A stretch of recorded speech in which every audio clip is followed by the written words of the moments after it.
Hello, everyone. Nice to see you all. Very nice to see quite a number of people from the retreat that finished yesterday, just yesterday at Taraloka. Yeah, so if you haven't been to the class before, I'll say a few things. I usually talk for sort of 5 or 10 minutes, and we record that part of the class, which is available on YouTube later today, usually.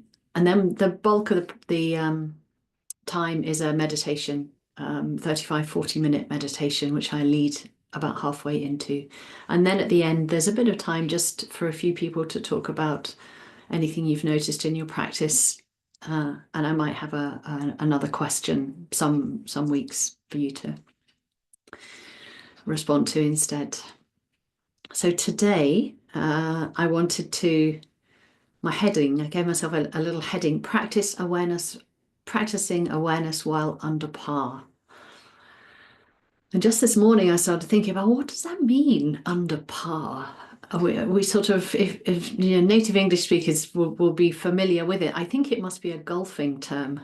I'm sure my dad would know exactly what it means. But under par, we take to be, not feeling quite right, a little bit rough or ill or a bit low in energy, in pain. Maybe after something big has happened in your life, like moving house or even a long journey when you feel a bit spaced out and tired by the end of it. And it can be easy to, let the idea that, oh, I can't practice under those circumstances or when I'm feeling like that, just need to sort of resource and regroup and and that can affect the motivation we have for practice. Let it sort of, it trickles down a little bit. And it's true at times when we're unwell or when we're in pain, we might just need to get to the point where we do need to sort of just shut the mind off for a while, just get ourselves some really decent sleep, or take some medication, that sort of thing. But it's important to keep the continuity of awareness through as many different states as we can, and not to lose continuity through our ideas about awareness that perhaps we haven't tested out. Is it possible to be aware, well, I feel really tired, or just a bit unwell, in pain? And I don't know, I think the Buddha said this, but I'm not quite sure. I think one of the practice instructions was to practice like a sick person. I'm not sure if it was the Buddha. I think the Buddha said that somewhere. What I'm more clear about is Sayadaw U Tejaniya saying that practice is easier when we're sick, when we're unwell, because we haven't got the energy to resist it. So I thought this was quite interesting. What we can think of as a really low energy state, actually we can't sort of we haven't got the energy to sort of fight it in a way.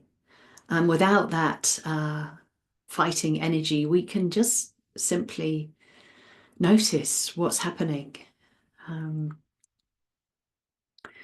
We often don't have the energy to over effort or to try to be aware. That can get in the way of awareness practice.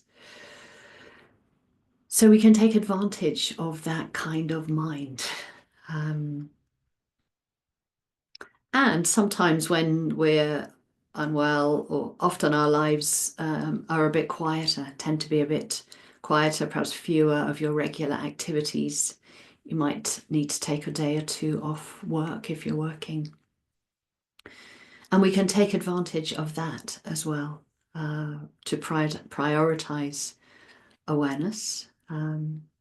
Sometimes just see that awareness is already there. If you've been practicing quite regularly, then we don't really have to Uh, we don't have to do anything, but just notice that actually awareness is accessible, it is available.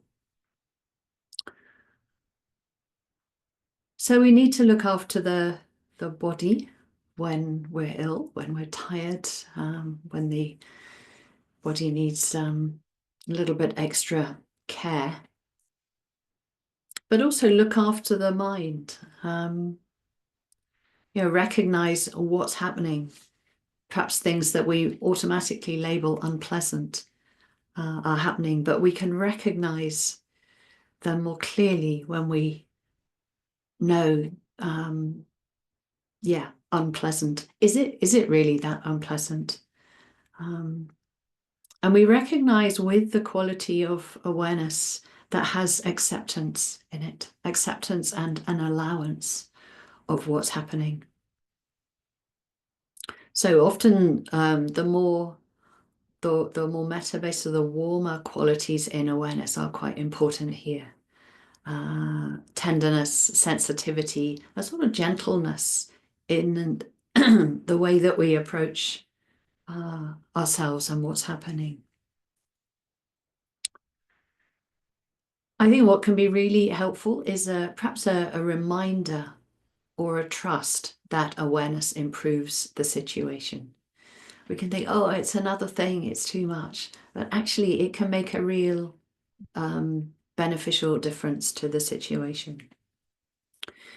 It brings in positive qualities of awareness to the mind. It helps relax the mind and body. It refreshes the mind. Meditation generally, but if all we're up to is just being aware through our day, then that will improve the quality of the mind and refresh it. And then in a deeper way, because we're keeping the continuity of awareness going, we're not sort of stopping and starting during these times. Then we're keeping going the conditions for understanding, for insight to arise, awareness and right view. So there isn't an interruption, if you like, in those conditions.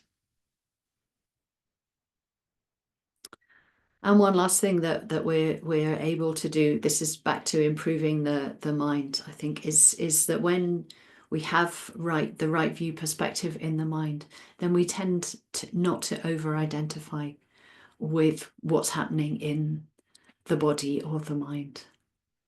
So there's a freedom from this sort of spiral of, oh, I'm too tired, or I'm in too much pain, or I just don't have the energy.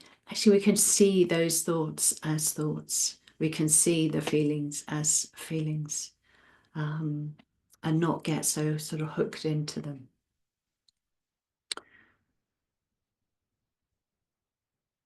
So quite an opportunity, really, given the lack of resistance and perhaps a little bit more time to be simply aware.